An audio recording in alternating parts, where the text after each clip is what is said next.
Hello Harry Potter fans, John Silva here, aka The Wand Collector.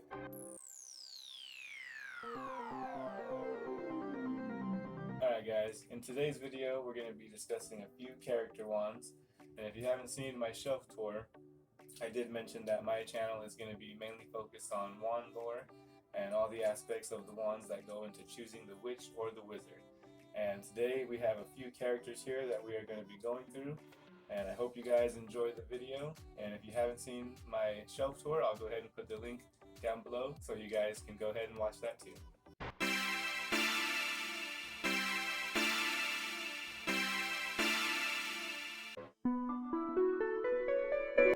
So the first wand we're going to be talking about today is the wand of Cedric Diggory.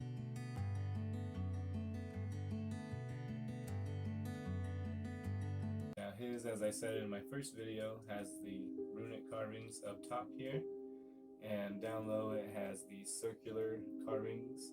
Not really sure what those represent or really what they are, but they look really cool, and I couldn't find a description on those, so if anybody does know, please let me know. His wand is made of Ashwood, the core is a unicorn hair, and it is 12¼ inches, and Ollivander described it as reasonably springy. And it does have a little bit of spring to it, but obviously I'm not going to go very far because I would be very sad if that snapped. Ashwood, from what I could find, originates from the flowering plants of olives and plants like that.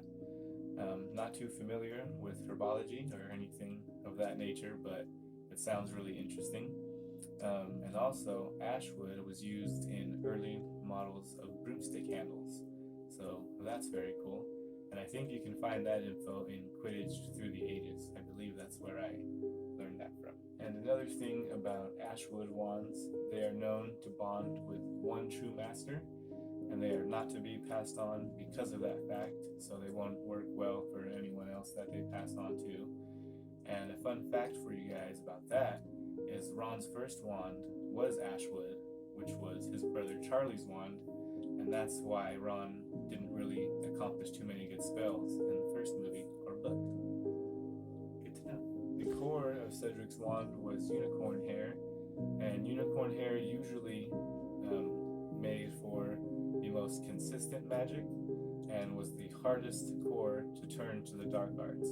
So it naturally just would not work for someone trying to go to the dark arts. Not saying that it couldn't be turned to it, but it was the least likely to go to the dark arts. And a fun fact about unicorn hair is it is used in beautification potions, and that's pretty cool. You know, unicorns, very beautiful creatures, so it makes sense why they would be in there. Next, we have the wand of Fleur Delacour Weasley, because she marries Bill.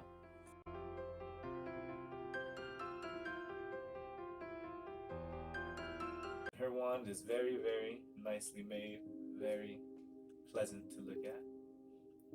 And this wand, I said in my first video that it was a Grigorovich creation, but I was actually wrong. I found out that it is from a French wand maker, and I really can't pronounce his name, so I'll put that on the screen here. But it's very nice, very good wand. It is made of rosewood, and of course we know the core is Vila hair.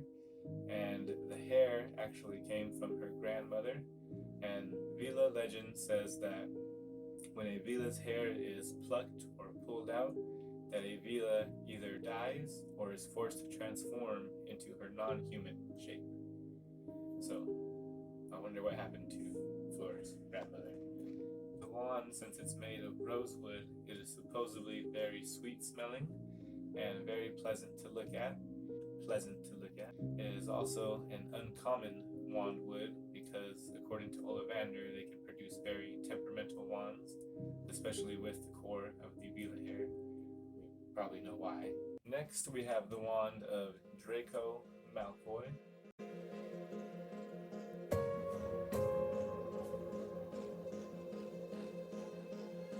Actually, very plain, but it is the wand that defeats Lord Voldemort, so, I mean, you can't complain there. And so, Draco's wand is made of hawthorn wood, It is 10 inches long, and the hawthorn tree is known to produce leaves and blossoms of healing, and the branches supposedly smell of death. So, kind of a really weird tree. They call it a paradox tree, and you can see why. The core of his wand is unicorn hair, just like Cedric's, and not much more to say about that besides everything I already did say about it. And another thing about the Hawthorn wands is that they supposedly seek a master that is going through a period of turmoil, which we all know Draco was definitely going through during the series. Next one we're going to talk about is the wand of Neville Longbottom.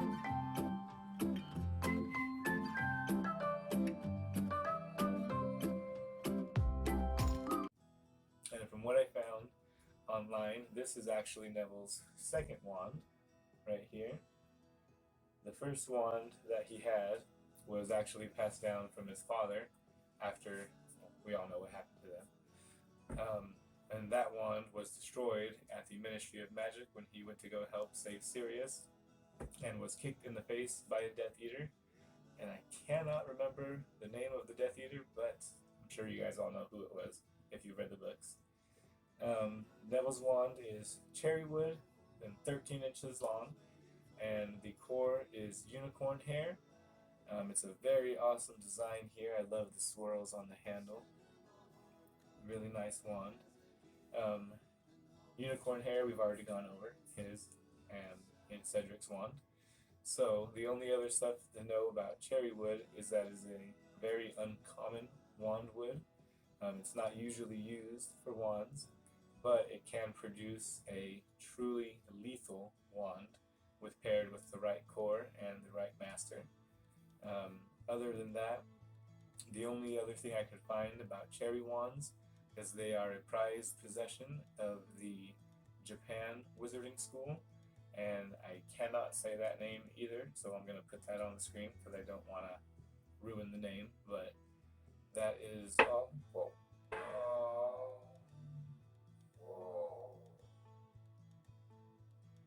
Mostly all I could find about Neville's wand, but it says 13 inches online.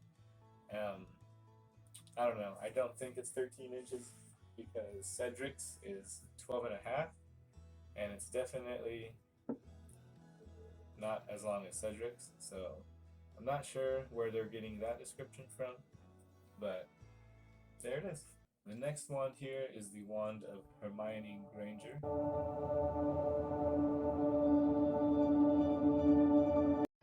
One of my personal favorites. I love the vine work throughout the handle here, and I'll show it right here for you guys. Really detailed work there. Really awesome shading throughout. And Hermione's wand is vine wood with a dragon heartstring core, and I believe it was 10 3/4 inches long, and usually produces wands with a special nature, but it is very hard to pair with a witch or wizard, and Ollivander himself has stated that he only had 2 matches with them, and they were instant matches, and I'm assuming one had to be Miss Hermione Granger Weasley. And these type of wands, they say, usually search for a witch or wizard that has a greater purpose. And I think we can all agree that Hermione served one of the greatest purposes in helping Harry defeat Lord Voldemort, as she was instrumental in getting pretty much almost everything done with him, besides destroying his wand. And fun fact about why that happened is because of the dragon heartstring core. Sometimes they can produce wands that may backfire on people, so that's why that probably happened. Nothing to do with Hermione being not good at magic, because we all know she's very good at magic. And dragon heartstrings are also said to produce the most powerful magical cores, so that's probably attributed to why she was so good at casting spells and everything like that, because the dragon heartstring learns from its master. And the last wand that we're going to talk about today is the wand of the boy who lived.